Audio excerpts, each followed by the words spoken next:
Selamat datang di New Perspective.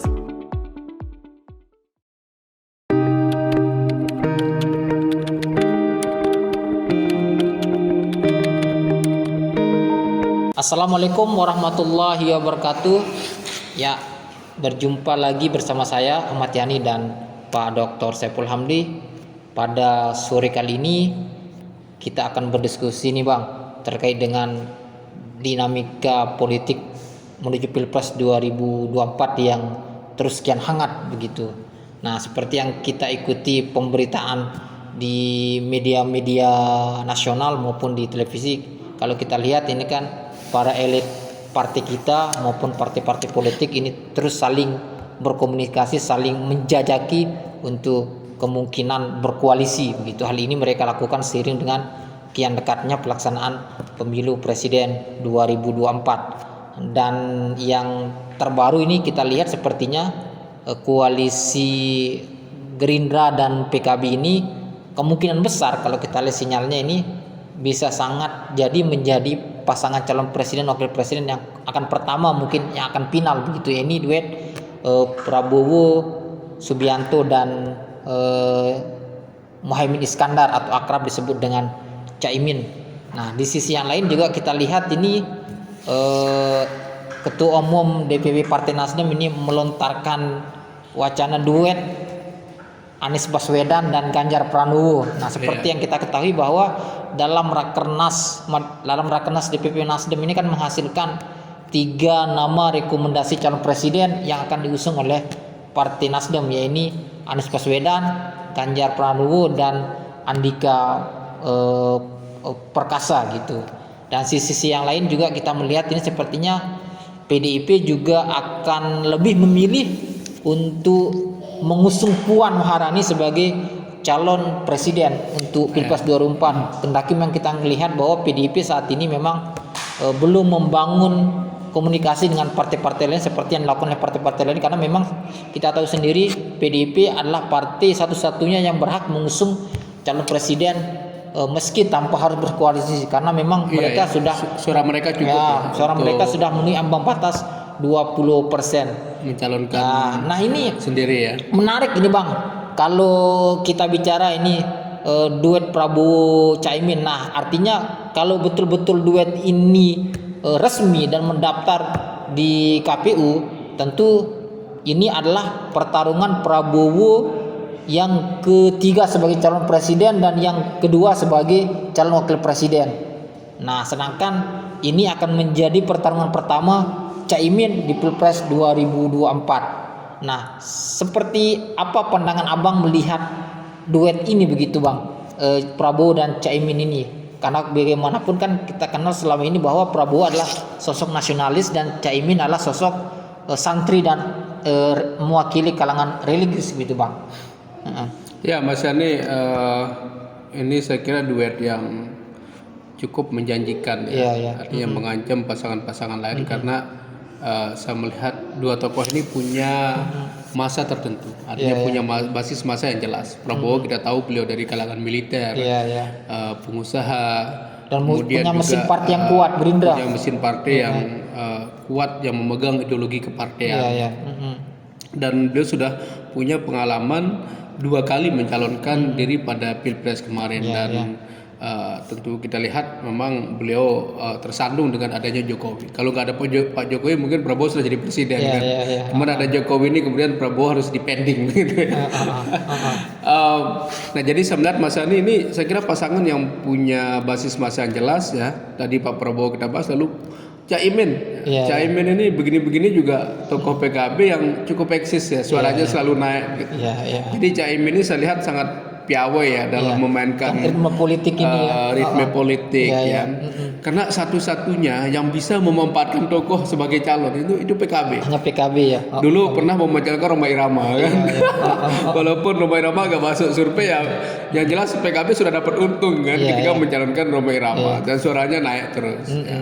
Nah, tentunya Caimin ingin ya perlu lompat karir lah ya. Dia kan sudah lama di anggota dewan, jadi menteri juga berapa kali. pernah jadi menteri. Nah sekarang kenapa kemudian Caimin pingin menjadi wakil presiden? Artinya ini momentum Caimin untuk maju di Pilpres 2024 begitu. Iya, momentum beliau, dan saya kira sekarang ini masanya memang NU sedikit berbeda dengan pimpinan Said Agil Siraj yang sangat dekat dengan PKB. Kita tahu kan ada perpecahan sekarang nih. Kiai Yahya Stakuf lebih terbuka dengan partai-partai lain. Jadi ada Golkar, ada Nusron PDIP. Wahid, ada PDIP dan partai-partai lain. Nah dulu memang NU sangat PKB begitu ya. Walaupun adalah tokoh-tokoh muda mereka yang kemudian membela PKB. Jadi gitu Mas Anies. Jadi saya melihat paket ini bisa saling melengkapi, ya punya prospek yang bagus, dan saya jujur aja masih penasaran dengan Pak Prabowo nih Mas Anies. Dengan visi misi besar beliau, bagaimana membangun Indonesia, selalu berbicara rakyat kecil. Dulu kita ingat nggak, beliau ingin membagikan susu supaya anak Indonesia ini sehat gitu kan. Artinya Gerindra ini tidak harus dia berseberangan dengan PDIP karena secara ideologis mereka ini punya basis massa yang menurut saya punya konsep ideologis yang mirip menurut saya. Tapi karena kepentingan politik kita tidak tahu ya, karena kayaknya ya Mega dengan Prabowo akan split lagi. Nah, kalau betul-betul seandainya memang Caimin bisa masuk gelanggang Pilpres dan mendampingi Prabowo, dalam pandangan Abang, apakah NU akan bisa tertarik mendukung duet Prabowo Caimin ini? Karena bagaimanapun Caimin adalah darah ideologinya NU begitu. Meski memang kita tahu sekarang kondisi antara PKB dan ketum PBNU kan Yahya Stakuf agak sedikit muncul menjauh lah. Konflik kemarin begitu, bahkan terkesan menjauh lah begitu. Nah, seperti apa Abang melihatnya ini begitu? Ya NU kalau kita lihat dalam perjalanannya tidak pernah punya suara bulat untuk mendukung salah satu calon. Ini keistimewaan NU lah. Walaupun begitu ya tetap inilah NU begitu kan. Saya yakin akan terjadi perpecahan massa. Tetapi kalau misalkan Prabowo kan basisnya beliau ini di kelompok-kelompok Islamis yang kemarin ya, saya nggak tahu setelah kemudian beliau tidak lagi didukung oleh teman-teman FPI, mungkin ini beda cerita lagi gitu. Tetapi basis Prabowo Gerindra ini kan di Jabar Mas, Jawa Barat, Sumatera, yang keislamannya kuat, Lombok. Ini kuat Pak Prabowo di Lombok ya. Walaupun tokoh-tokoh Lombok ya tuan gurunya mendukung Jokowi, tetap aja kalah kan. Dan hampir setiap Pilpres Prabowo selalu menang di NTB. Karena beliau punya karakter yang sangat yang disukai oleh teman-teman kita di Lombok ini. Nah kemudian anggaplah Caimin ini kan di Jawa Tengah ya, walaupun beliau kalah kemarin ya, beliau kan mendukung yang jadi Menteri Tenaga Kerja sekarang ya. Jadi wakil, tetapi kalah waktu itu duet dengan Gerindra juga di Jawa Tengah, di Pilkada Jawa Tengah. Nah basisnya saya lihat memang di Jawa Timur. Atau basis masa NU dan di juga sana, Caimin kan orang Jawa Timur juga. Caimin orang Jawa Timur. Saya kira Mas Andi ini duet yang menurut saya punya prospek bagus artinya untuk memenangi berpotensi untuk menangkan Pilpres gitu ya. Tetapi jangan lupa lawan beliau juga berat-berat nih. Ada Anies Baswedan, ada Ganjar Pranowo. Belum lagi kita bicara Ganjar Pranowo. Ini kan orang-orang top ya yang punya track record bagus ya. Misalkan Bang Anies ini kan internationally beliau sangat acknowledgeable lah, sangat diakui begitu kan. Bahasa Inggrisnya bagus, kemudian punya gaya komunikasi yang hebat ya. Siapa yang tidak mau punya presiden seperti itu begitu kan. Dan saya kira ini pertarungannya sengit Mas Anies. Seandainya misalkan Anies berpasangan dengan siapa nanti, entah itu dengan AHY, saya kira sama-sama punya kualitas lah. Belum lagi kita bicara Ganjar ini kan surveinya naik terus kan. Sementara beliau belum punya dukungan partai. Udah punya partai PDIP ya, tetapi belum Mega belum memberikan dukungan. Saya yakin kayaknya kalau Mega ini entah kemudian nanti menggunakan politik rasionalitas atau politik emosionalitas. Gitu. Jadi kalau rasionalitas kan pasti lihat hasil survei kan. Nggak bisa kemudian hasil survei kita lawan, karena ini hasil survei ini pasti margin errornya 5% ya, sangat kecil sekali. Dan ini menggambarkan keinginan publik gitu. Dan ini menggambarkan keinginan publik, karena Pak Ganjar ini kan punya karir yang udah cukup lama ya menjadi di pemerintahan. Walaupun sebenarnya ya Ibu Mega juga yang kemudian menjadikan beliau jadi gubernur kan. Dan yang menarik ini Bang, oke lah kita berandai-andai kalau semisalnya PDIP tidak mendukung Ganjar, tidak mengusung Ganjar, tetapi mengusung Puan Maharani dipaketkan dengan siapa lah begitu. Dan sisi lain ada Nasdem yang akan mengusung Ganjar Pranowo, misalnya diduetkan dengan Anies Baswedan gitu. Kira-kira kalau dari pandangan Abang, apakah Ganjar akan menerima pinangan ini atau seperti apa begitu? Tapi memang sinyal yang disampaikan oleh PDIP dalam hal ini Sekjen PDIP Hasto Kristianto, kita persilahkan Pak Ganjar nyapres dari partai lain jika memang ada yang mau mengusung gitu Bang. Kalau saya jadi Ganjar ya, kalau saya jadi Ganjar misalkan ya, dengan situasi seperti ini dan melihat tingginya tingkat elektabilitas beliau, why not dicalonkan oleh partai lain. Kalau saya jadi Ganjar. Meski siap dengan segala konsekuensi dari partai gitu kan. Ya untuk apa sih kalau ada partai lain, ngapain juga dicopot juga apalagi jadi presiden. Kalau jadi presiden kan tinggal dikembalikan lagi gitu. Iya, tinggal ketok Bu Mega lagi kan, dukung kita gitu kan. Tinggal potong kompas saja gitu. Iya, artinya kalau saya jadi Pak Ganjar, saya akan seandainya nanti ya dia sudah tidak punya jalan lagi. Sekarang ini kan masih jauh ya. Pendaftaran Pilpres juga masih cukup lama sehingga beliau juga nggak berani terlalu tergesa-gesa begitu memutuskan.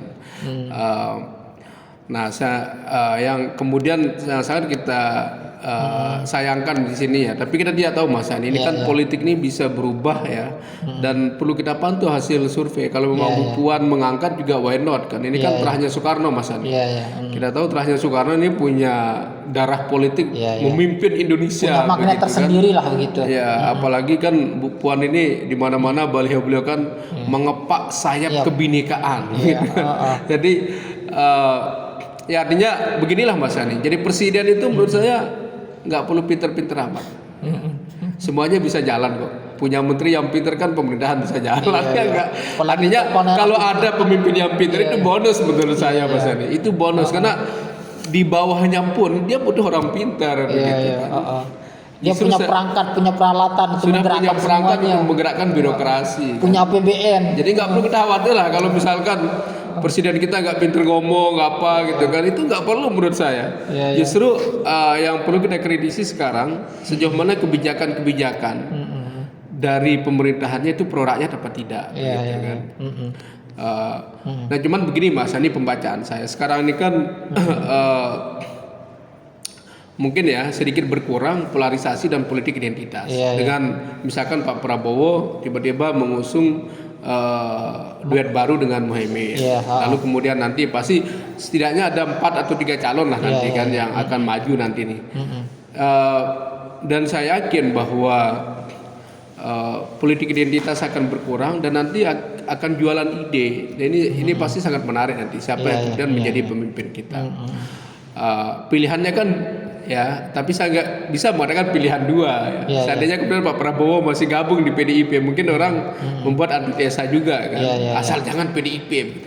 Ini kalau 3 calon ada Pak Prabowo, ada PDIP, ada calon lain misalkan ya, yang dari KIB, koalisi dari KIB misalkan, artinya bahwa saya melihat ini masih lah ya, masih semua punya peluang ya, masih punya momentum. Nah tinggal bagaimana kemudian memanfaatkan momentum ini. Itu yang saya lihat yang perlu dilakukan Mas. Artinya memang dinamika politik ini masih akan makin hangat ke depannya ini kan, masih kita bisa akan terus cermati manuver-manuver dan komunikasi-komunikasi yang terbangun di antara para elit-elit partai ini begitu. Pemirsa, sekian diskusi kita, sampai berjumpa di New Perspektif dengan tema dan isu yang berbeda. Assalamualaikum warahmatullahi wabarakatuh. Waalaikumsalam.